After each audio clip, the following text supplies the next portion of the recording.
আসসালামু আলাইকুম। সংবাদে আপনাদের সবাইকে স্বাগত জানাচ্ছি। আমি ফিরোজ তোহা। শুরুতেই আরবে কেবলস সংবাদ শিরোনাম জানিয়ে দিব সর্বশেষ গুরুত্বপূর্ণ আপডেট সংবাদ। শুরুতেই শিরোনাম। বর্তমান সরকার নির্বাচন ব্যবস্থাকে ধ্বংস করে দিয়েছে অভিযোগ করলেন বিএনপির জাতীয় স্থায়ী কমিটির সদস্য ডক্টর আব্দুল মঈন খান। এরপর জানিয়ে দিব কালো টাকার মালিকদের শ্বেতপত্র প্রকাশের দাবি বামজোটের। সাবেক সেনাপ্রধান জেনারেল অবসরপ্রাপ্ত আজিজ আহমেদ এবং সাবেক পুলিশ প্রধান বেনজির আহমেদ সহ ভারতে হত্যাকাণ্ডের শিকার এমপি আনারের ঘটনায় গভীর উদ্বেগ প্রকাশ করে বামজোটের নেতারা বলছেন, এসব ঘটনার মধ্য দিয়ে দুর্বৃত্তায়িত অর্থনীতি এবং রাজনীতির চেহারা যতটুকু ফুটে উঠেছে তা ভয়াবহ। এদিকে রাজশাহীর 2 উপজেলা নির্বাচনে হামলা সংঘর্ষে আহত 13। জানিয়ে দিব ঘূর্ণিঝড় রেমালের কারণে স্থগিত 20 উপজেলার ভোট 9 জুন, বাকি দুটিতে 5 জুন। এদিকে বিপদ বাড়ছে ইসরায়েলের, গাজায় নিহত আরও 3 সেনা। ফিলিস্তিনের অবরুদ্ধ গাজা উপত্যকায় হামলা চালিয়ে বিপদ বাড়ছে ইসরায়েলের। গাজায় যুদ্ধ অপরাধের অভিযোগে ইসরায়েলের প্রধানমন্ত্রী বেঞ্জামিন নেতানিয়াহু সহ শীর্ষ কর্মকর্তাদের উপর গ্রেপ্তারি পরোয়ানার আবেদন করেছে আন্তর্জাতিক আদালত। এবং সর্বশেষ জানিয়ে দিব এরদোয়ানের এক সিদ্ধান্তে ঘুঘুর ফাঁদে ইসরায়েল। গাজায় দখলদার ইসরায়েলি বাহিনীর সামরিক অভিযানকে কেন্দ্র করে উত্তপ্ত হয়ে উঠেছে আঙ্কারা তেল আবিব সম্পর্ক। অবরুদ্ধ উপত্যকায় নির্বিচারে গণহত্যাকে কেন্দ্র করে গাজার স্বাধীনতাকামীদের প্রকাশ্যেই সাহায্যের ঘোষণা দিয়েছেন তুর্কি প্রেসিডেন্ট রিসেপ তাইপ এরদোয়ান। প্রিয় দর্শক, এতক্ষণ শুনছিলেন সংবাদ শিরোনাম, এবারে বিস্তারিত।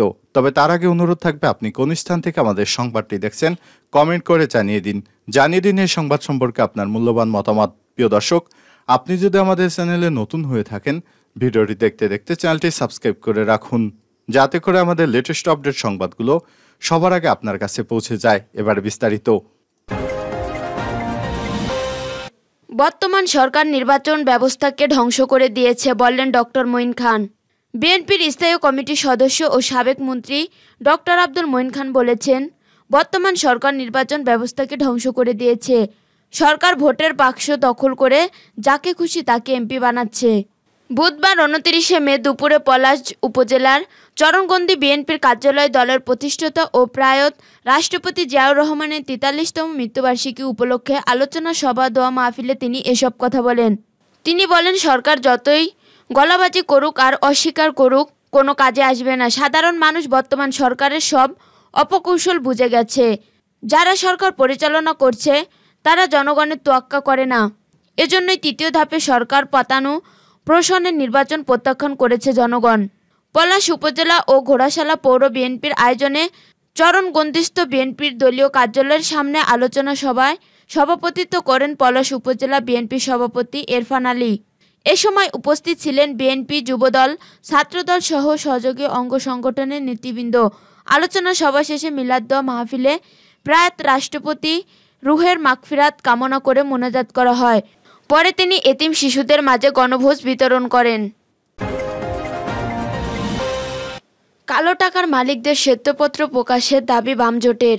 সাবেক সেনাপ্রধান জেনারেল অবসরপ্রাপ্ত আজিজ আহমেদ, সাবেক পুলিশ প্রধান বেনজির আহমেদ সহ ভারতে হত্যাকাণ্ডের শিকার এমপি আনোয়ার ঘটনায় উদ্বেগ প্রকাশ করে বামজোটের নেতারা বলেছেন, এসব ঘটনার মধ্য দিয়ে অর্থনৈতিক ও রাজনীতির চেহারা যতটুকু ফুটে উঠেছে তা ভয়াবহ।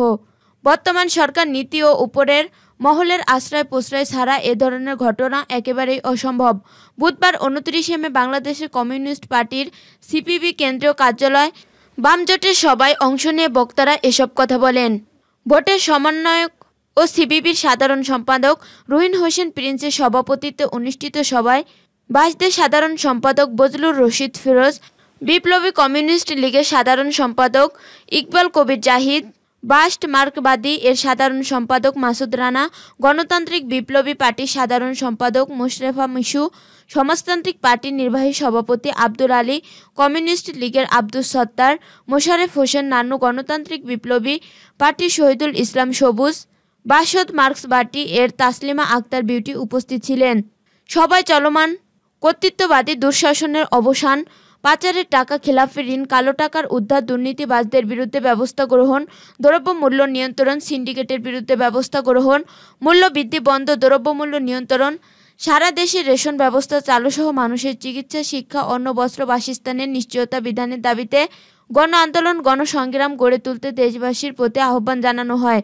এছাড়া দুঃশাসনের অবসান ও জনমনের সংকট মোচনের দাবিতে আগামী ৮ জুন দেশব্যাপী বিক্ষোভ সমাবেশের সিদ্ধান্ত হয়েছে বামজোটের বৈঠক থেকে। রাজশাহীর ২ উপজেলা নির্বাচনে হামলা সংঘর্ষে আহত ১৩। রাজশাহীর পবা ও মেহেরপুর উপজেলা পরিষদ নির্বাচনকে কেন্দ্র করে ধাওয়া পাল্টা ধাওয়া হামলা ও সংঘর্ষের ঘটনায় অন্তত ১৩ জন আহত হয়েছেন। বুধবার ২৯শে মে এই ২ উপজেলার চেয়ারম্যান প্রার্থীর কর্মী সমর্থকরা বিভিন্ন কেন্দ্রে সংঘর্ষে জড়ালে এ ঘটনা ঘটে। এর মধ্যে মোহনপুর ১২ জন এবং পাবনায় ১ জন আহত হয়। প্রত্যক্ষদর্শীরা জানান, রাজশাহীর পবা উপজেলার পরিলা ইউনিয়নের পরিলা সরকারি প্রাথমিক বিদ্যালয় কেন্দ্রের বাইরে আনারস প্রতীকের প্রার্থী ফারুক হোসেন ডাবুল ও ঘোড়া প্রতীকের প্রার্থী ইমদাদুল হকের সমর্থকদের মধ্যে ভোট দেওয়াকে কেন্দ্র করে বেলা ১১টার দিকে হামলা ঘটনা ঘটে। এতে একজন ছুরি আহত হলে রক্তাক্ত অবস্থায় তাকে উদ্ধার করে দ্রুত রাজশাহী মেডিকেল কলেজ হাসপাতালে পাঠানো হয়। খবর পেয়ে তাৎক্ষণিকভাবে পুলিশ ও বিজিবি ঘটনাস্থলে গিয়ে পরিস্থিতি নিয়ন্ত্রণে আনে।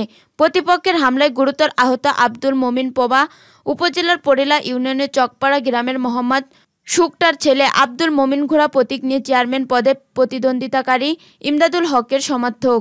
অন্যদিকে রাজশাহীর মোহনপুর উপজেলার সিংহমারা হাটরা মহেশকুণ্ডী কেন্দ্রের বাইরে আনারস ও কাপ প্রিস প্রতীকের চেয়ারম্যান প্রার্থীর কর্মী সমর্থকদের মধ্যে ধাওয়া পাল্টাও সংঘর্ষের ঘটনা ঘটে। এতে উভয় পক্ষের অন্তত ১২ জন আহত হন। তবে এসব ঘটনার পরেও নির্বিচ্ছিন্নভাবে প্রায় প্রত্যেকটি ভোট কেন্দ্রে ভোট গ্রহণ চলছে।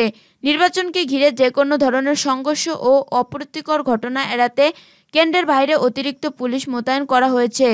সার্বিক বিষয়ে রাজশাহী জেলা প্রশাসক ডিসি শামীম আহমেদ জানান, তারা সকাল থেকে পবা মোহনপুর উপজেলার বিভিন্ন কেন্দ্র ঘুরে দেখছেন অবাধ, সুষ্ঠু, নিরপেক্ষ, শান্তিপূর্ণ পরিবেশে নির্বাচন হচ্ছে। তবে কয়েকটি এলাকার কিছু অতি উৎসাহিত মানুষ গোলযোগ সৃষ্টির চেষ্টা করছে, কিন্তু আইন শৃঙ্খলা বাহিনীর সদস্যরা সমন্বয়ের মাধ্যমে ঘটনাগুলো প্রতিহত করছে। ঘূর্ণিঝড় রিমালের কারণে স্থগিত ২০ উপজেলার ভোট ৯ জুন, বাকি দুটিতে ৫ জুন। ঘূর্ণিঝড় রিমালের কারণে স্থগিত হওয়া ২২টি উপজেলা পরিষদে ভোট গ্রহণের নতুন তারিখ নির্ধারণ করেছে নির্বাচন কমিশন ইসি। এর মধ্যে ২০টিতে ভোট হবে ৯ জুন আর বাকি দুটিতে হবে ৫ জুন। আজ দুপুর বুধবার রাজধানীর আগারগাঁও নির্বাচন ভবনে সাংবাদিকদের এসব তথ্য জানান ইসি সচিব জাহাঙ্গীর আলম। যে ২০ উপজেলা ৯ জুন ভোট হবে সেগুলো হলো বাগেরহাট, শরণখোলা, মোড়লগঞ্জ, মোংলা, খুলনা, কয়রা, পাইকগাছা ও ডুমুরিয়া, বরিশালের গৌনদী, নেত্রকোনা, খালিজুরি। উপজেলা পরিষদের ৩য় ধাপের ভোট হচ্ছে আজ। এই ধাপে ভোট হওয়ার কথা ছিল, তবে বিদ্যুৎ বিভ্রাটের কারণে স্থগিত। চাঁদপুরের ফরিদগঞ্জ ও কচুয়া উপজেলা নির্বাচন হবে ৪র্থ ধাপে, আগামী ৫ জুন। এছাড়া মামলার কারণে স্থগিত থাকা কুমিল্লার চান্দিনা উপজেলায় একই দিনে ভোট হবে। বিপদ বাড়ছে ইসরায়েলের, গাজায় নিহত আরও ৩ সেনা। ফিলিস্তিনের অবরুদ্ধ গাজা উপত্যকায় হামলা চালিয়ে বিপদ বাড়ছে ইসরায়েলের। গাজায় যুদ্ধাপরাধের অভিযুক্ত ইসরায়েলের প্রধানমন্ত্রী বেঞ্জামিন নেতানিয়াহু সহ শীর্ষ কর্মকর্তাদের উপর গ্রেপ্তারি পরোয়ানার আবেদন করেছে আন্তর্জাতিক আদালত। এছাড়া একে একে মিত্রদের সমর্থন হারাচ্ছে দেশটি। চারদিক থেকে যখন ইসরায়েল বিচ্ছিন্ন হয়ে পড়ছে, তখন যুদ্ধক্ষেত্র থেকেও দুঃসংবাদ পাচ্ছে ইসরায়েল। দেশটির সংবাদ মাধ্যম টাইমস অব ইসরায়েল জানিয়েছে, গাজায় ইসরায়েলের আরও ৩ সেনা নিহত হয়েছে। ইসরায়েলের প্রতিরক্ষা বাহিনী IDF জানিয়েছেন, দক্ষিণ গাজায় লড়াইয়ের সময় তাদের সেনা নিহত হয়েছে। তারা সকলে স্টাফ সার্জেন্ট পদমর্যাদার।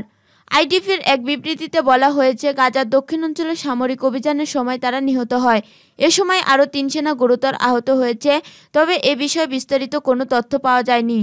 ইসরায়েলের সরকারি সম্প্রচার মাধ্যম ক্যান রেডিও জানিয়েছেন, রাফার একটি ভবনে ডিভাইস বিস্ফোরণ ঘটেছে।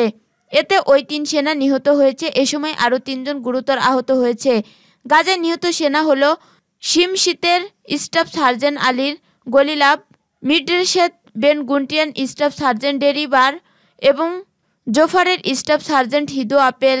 তারা সকলে নেহাল ব্রিগেডের 50তম ব্যাটালিয়নের সদস্য ছিলেন।